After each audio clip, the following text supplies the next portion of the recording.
असुरराज, आप क्षण भर यहां प्रतीक्षा करें। मैं महारानी कयाधु को आपके आने की सूचना दे दूं।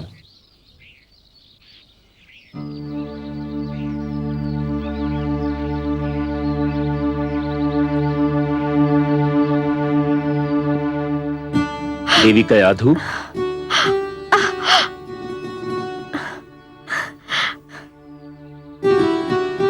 आप आ गए देवर्षि। मैं अकेली कब से घबरा रही थी। देवी कयाधु, अब न तो आप अकेली रहेंगी और न ही आपको घबराहट होगी, क्योंकि मैं अपने साथ आपके अकेलेपन और घबराहट दूर करने की सामग्री लाया हूं। क्या? मैं आपके पति असुरराज हिरण्यकश्यपु को अपने साथ लाया हूं। असुरराज,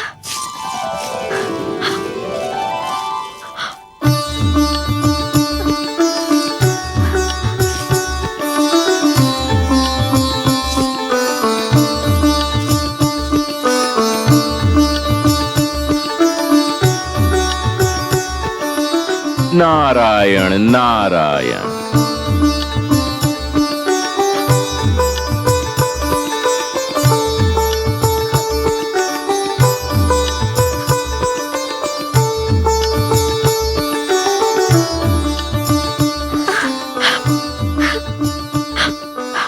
महारानी, कैसी हो? देवर्षि की कृपा से मैं बिल्कुल ठीक हूँ महाराज। उन्होंने मुझे देवराज से छुड़ाकर यहाँ आश्रय दिया और मेरी ऐसी देखभाल की जो राजभवन में भी संभव नहीं थी। महारानी, देवराज इंद्र को अपने किए का फल मिल चुका है, किंतु देवर्षि नारद के उपकार को चुकाना मेरे लिए कभी संभव नहीं होगा। उन्होंने आपको और मेरी होने वाली संतान को बचाकर मुझे जीवन भर अपना आभारी बना लिया है, किंतु अब आपको चिंता नहीं करनी चाहिए। चलिए राजभवन चलते हैं, हमारी संतान वहीं जन्म लेगी। महारानी। नहीं महाराज। क्यों?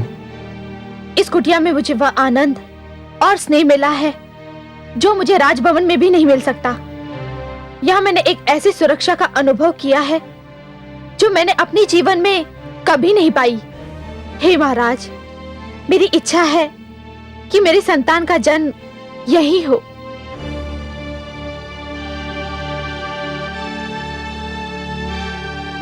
ठीक है, आपकी इच्छा के विरुद्ध मैं कोई भी कार्य नहीं करना चाहता महारानी। गर्भवती स्त्री को जहां भी आनंद मिले, संतान का जन्म वहीं होना चाहिए, मुझे कोई आपत्ति नहीं।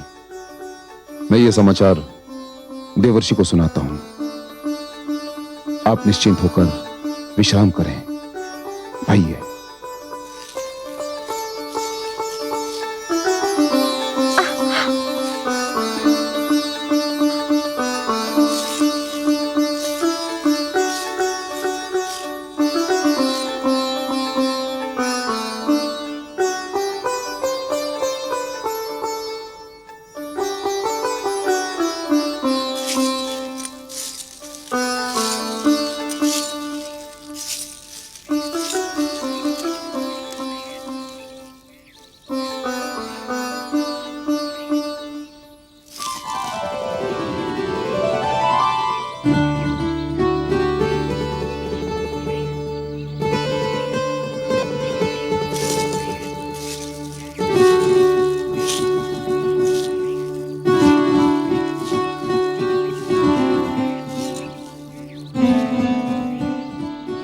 मुझे विष्णु और उसके भक्तों से अपार घृणा है।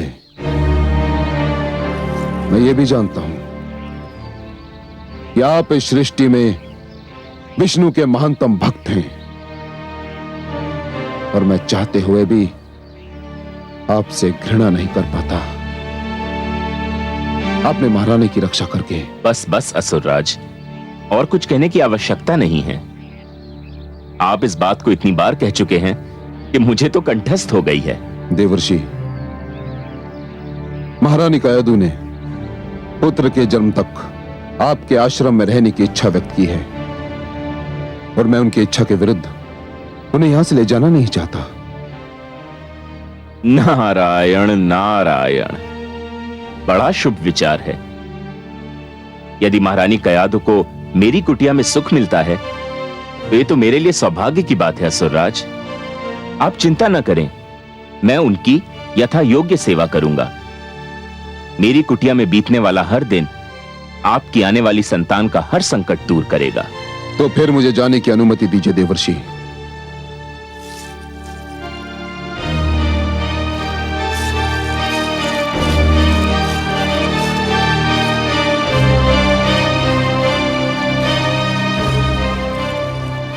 हे नारायण, आपकी लीला भी अनुपम है।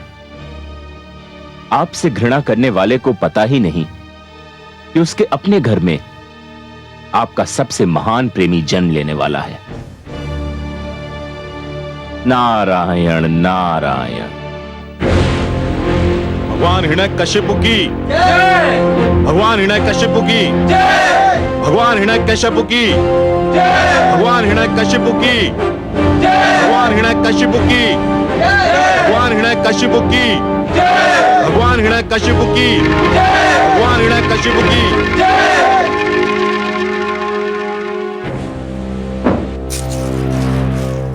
बधाई हो भगवान हिरण्यकशिपु, इंद्रासन पर बैठने के लिए बहुत बहुत बधाई हो। अब तो अप्सराएं आपके संकेत पर नृत्य करेंगी। समस्त देवगण नतमस्तक होकर आपको नमस्कार करेंगे।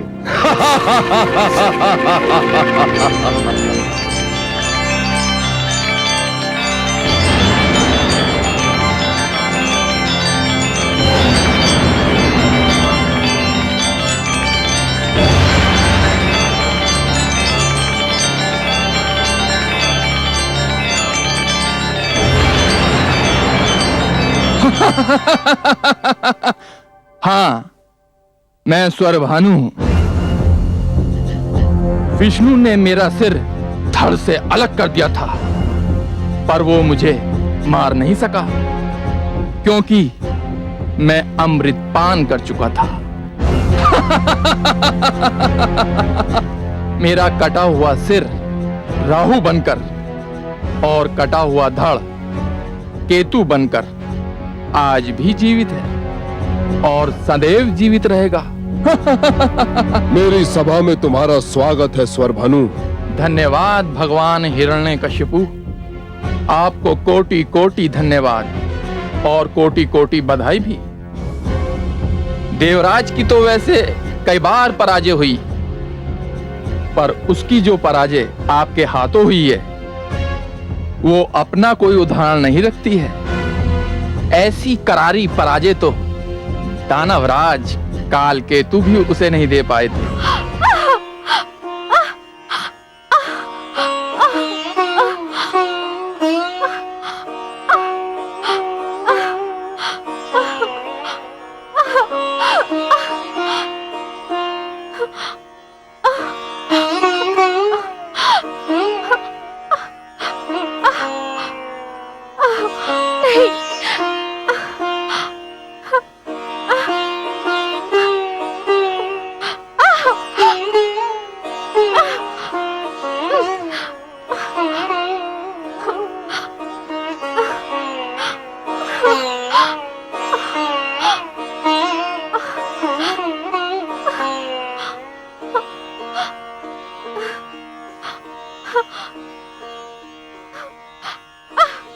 हे लक्ष्मी नारायण,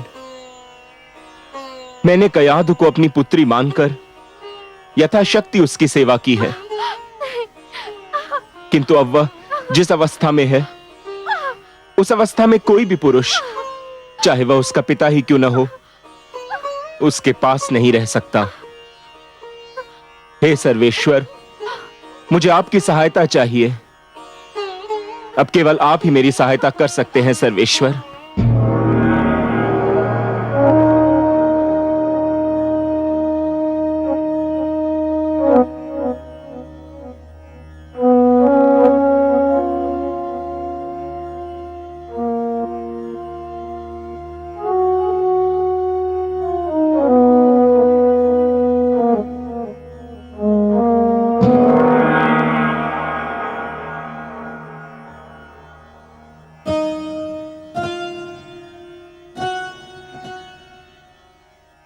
हे योग माया, आप देवर्षि के आश्रम में जाइए।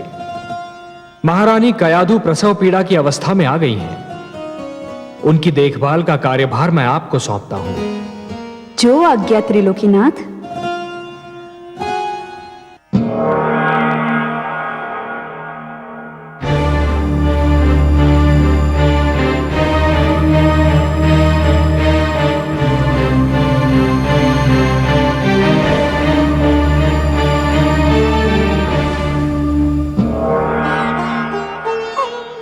प्रणाम देवर्षि। धन्य है देवी कि आप आ गईं। मेरे तो हाथ पांव फूल गए थे। आप चिंता न करें देवर्षि, मैं सब संभाल लूंगी।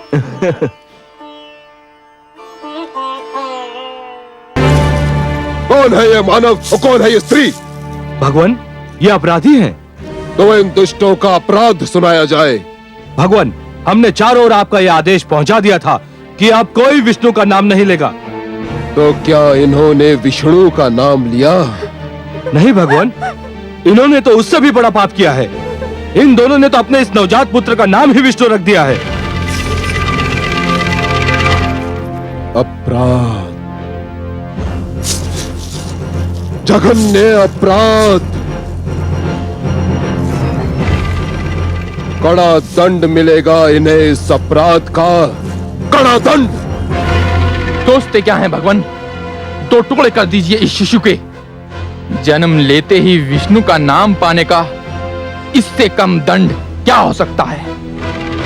विष्णु पुत्र समाप्ति का इससे बढ़कर शुभारंभ और क्या हो सकता है?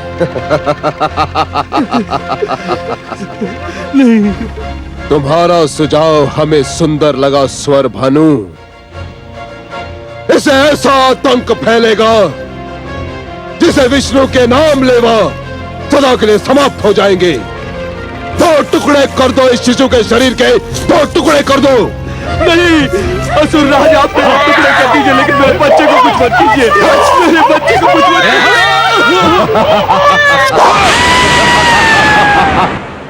हे कमल नयन, क्या हो रहा है संसार में? शक्ति और सत्ता पाकर रक्त की प्यास इतनी क्यों बढ़ जाती है? अहंकार बुद्धि को कैसे भ्रष्ट कर देता है? निष्ठुरता मन में कैसे वास कर लेती है? देखिए ना, हिरण्यकशिपु ने एक छोटे से बालक के निर्दयता से केवल इसलिए टुकड़े टुकड़े कर दिए कि उसका नाम आपके नाम जैसा था। क्या किसी का नाम भी उसके वध का कारण बन सकता है? निस्संदेह ये क्रूरता है महादेवी, निस्संदेह ये क्रूरता है। ये केवल मानव पुत्र का नहीं, वरन सभ्यता का वध है।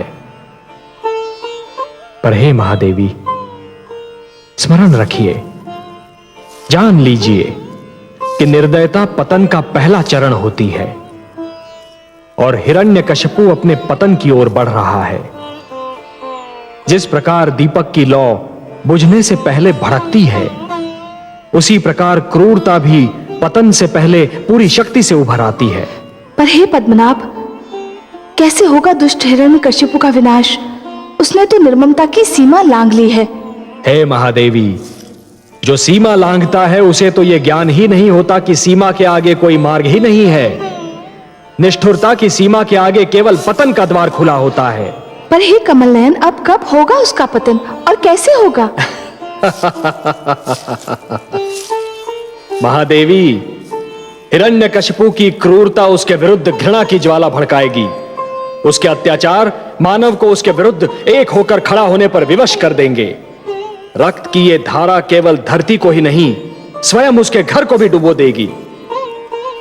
हे महादेवी, वो मूर्ख क्या जाने कि उसकी मृत्यु की सामग्री तो राजभवन में आ चुकी है। जिस पुत्र प्रहलाद को वो मेरा सबसे महान शत्रु बनाना चाहता है, वही प्रहलाद उसके अहंकार का सर्वनाश कर देगा।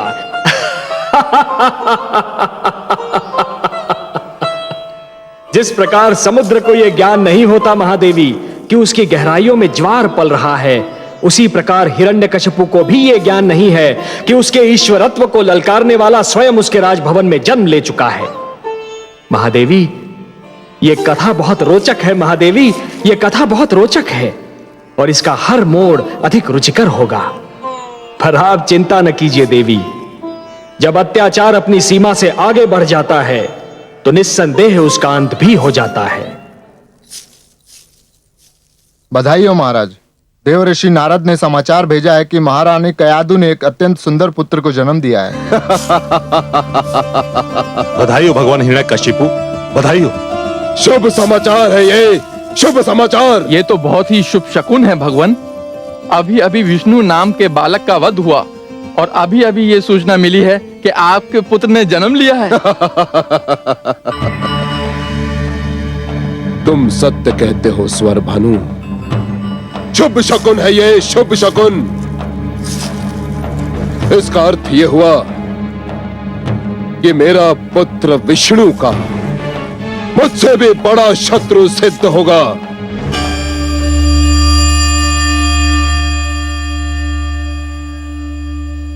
हे कमल नयन, अंधेरी रात्रि को उजाले का संदेश देने वाली सूर्य किरण सी आपकी मुस्कान, ये पतझड़ के अंत और वसंत ऋतु के आगमन की घोषणा करने वाले सुगंधित समीर की भांति आपकी मधुर मुस्कान खुला संकेत कर रही है कि सृष्टि में अवश्य कोई ऐसी घटना घटी है जिसने आपके मन को प्रसन्न कर दिया है। अहो महादेवी, अहो, हमारा कोई ऐसा संकेत नहीं जिसका भेद आप जान न पाए।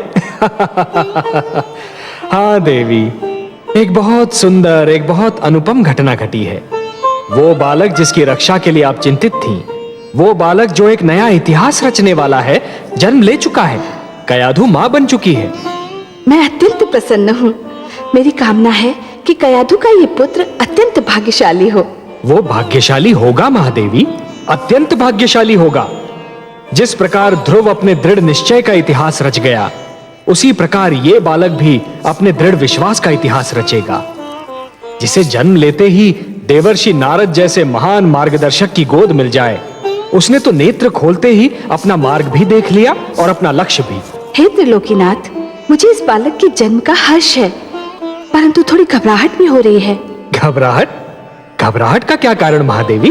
उसका जन्म एक ऐसे राक्षसी प्रकृति के असुर के घर में हुआ है जो वास्तविकता जान लेने के उपरांत इस नन्हे बालक का बैरी बन जाएगा। ऐसे शक्तिशाली और अभिमानी का ये बालक सामना कैसे कर पाएगा? यही तो उसके दृढ़ विश्वास की परीक्षा होगी महादेवी। महादेवी, केवट का साहस शांत बहने वाली नदी में नौका खेने से सिद्ध नहीं होता। वो तो तब सिद्ध होता है जब केवट बिफरी हुई नदी के मझधार से नौका को सुरक्षित निकाल कर ले जाता है। एक दिए की क्षमता शांत वातावरण में जलते रहने से सिद्ध नहीं होती। वो तो तब सिद्ध होती है जब दिया अपनी लौ को आंधी में भी बुझने नहीं देता। उसी प्रकार इस बालक का दृढ़ विश्वास भी तभी सिद्ध होगा जब वो महान शक्तियों और प्रतिकूल वातावरण में भी जमा रहेगा। मैं तो मन से चाहती हूँ कि कयाधु का ये पुत्र हर पग पर सफलता पाए। अब आपने उसे आशीर्वाद दे दिया है, तब तो उसका विश्वास दृढ़ होना ही है।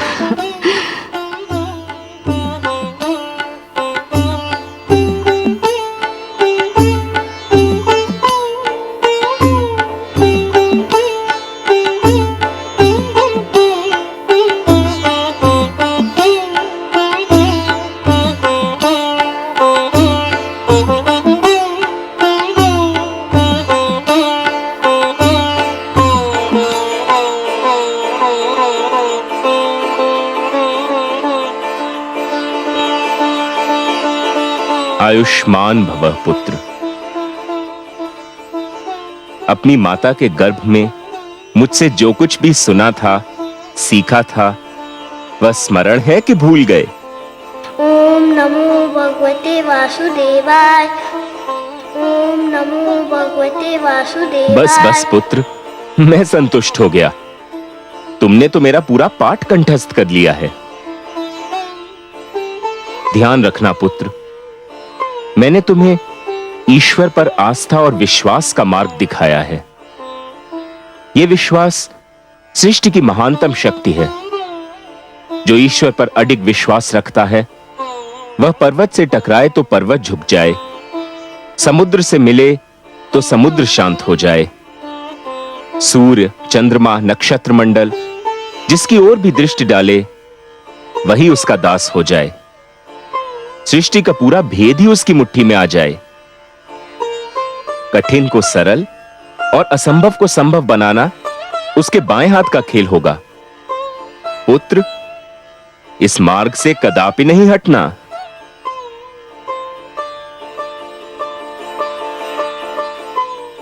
लीजिए देवी, इसे इसकी माता के पास पहुंचा दीजिए।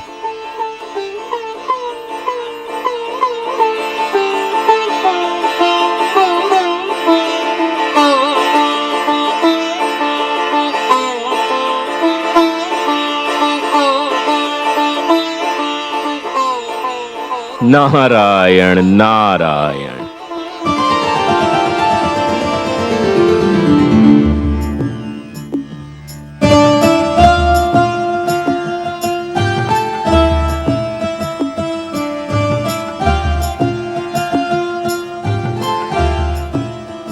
देवर्षि, मेरा कार्य पूरा हो गया। मुझे विष्णुलोक लौटने की अनुमति दीजिए।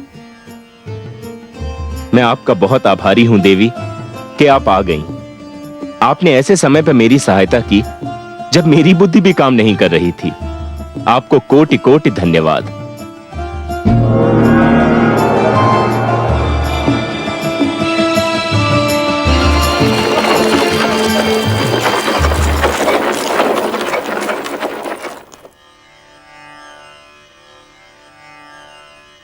नारायण नारायण।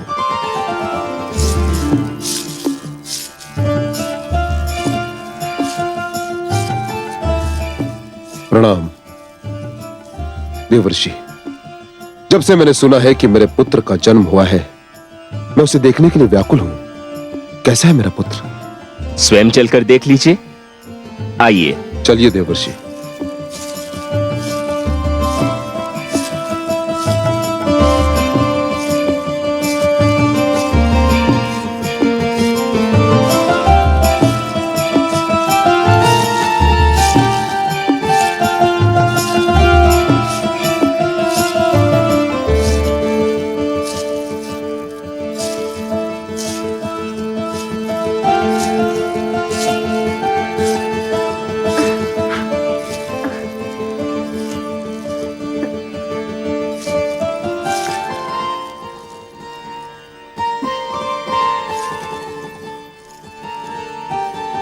कितना सुंदर है मेरा पुत्र,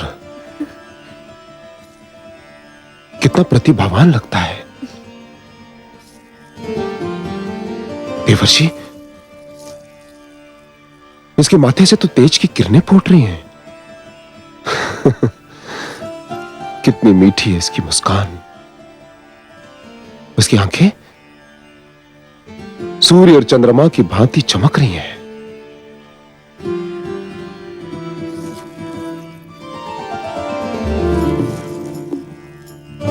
धन्यवाद महारानी। असुर वंश को इतना तेजस्वी पुत्र देने के लिए आपको कोटि कोटि धन्यवाद।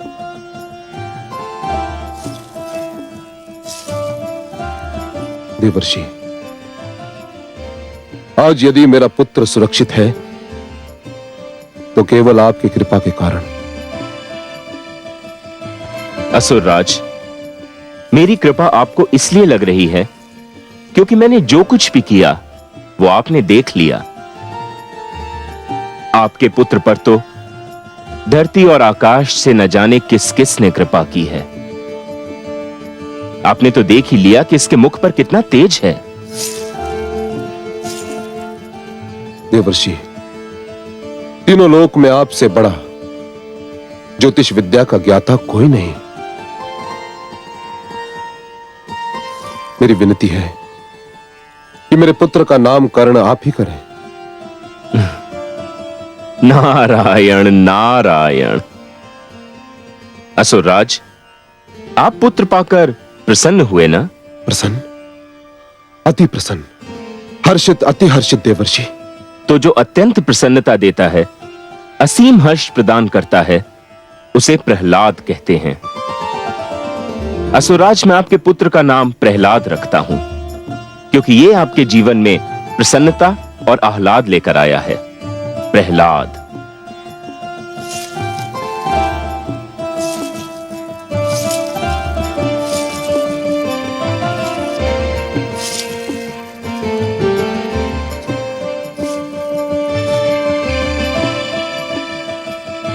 देवर्षि,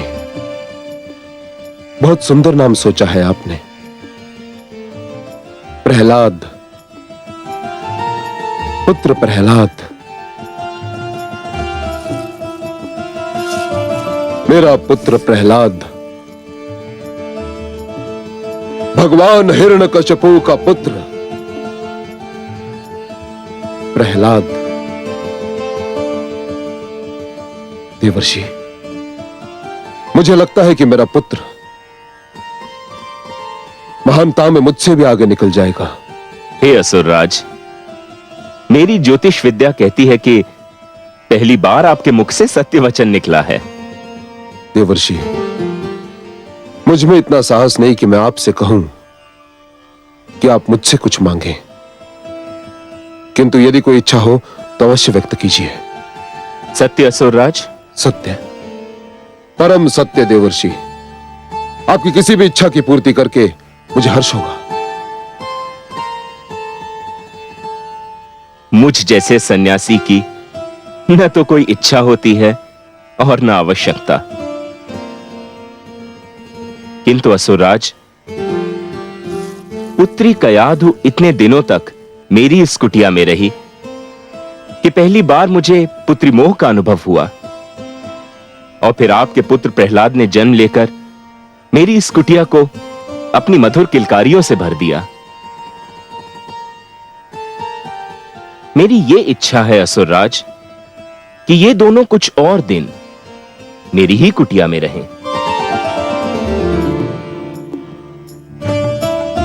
आपने तो मेरे मन की बात कह दी देवर्षि।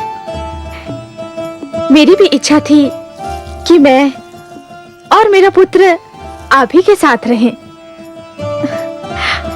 मुझे तो देवर्षि की कुटिया स्वर्ग के समान लगती है। देवर्षि, मैं आपकी इच्छा की पूर्ति के लिए वचनबद्ध हूं। अपने पुत्र से दूर रहना मेरे लिए संभव नहीं,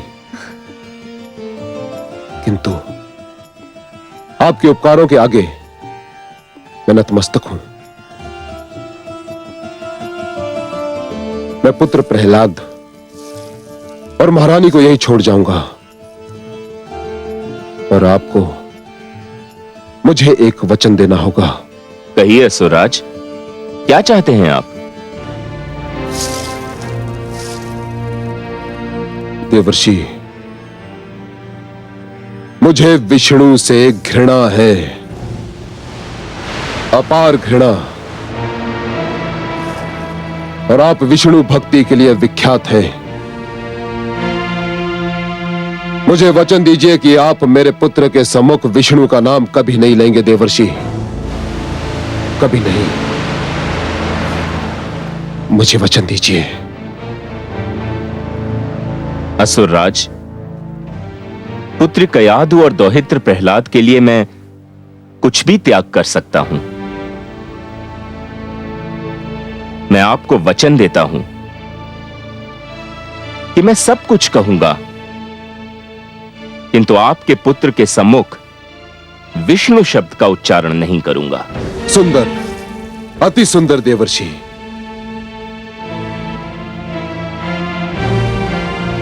नारायण नारायण।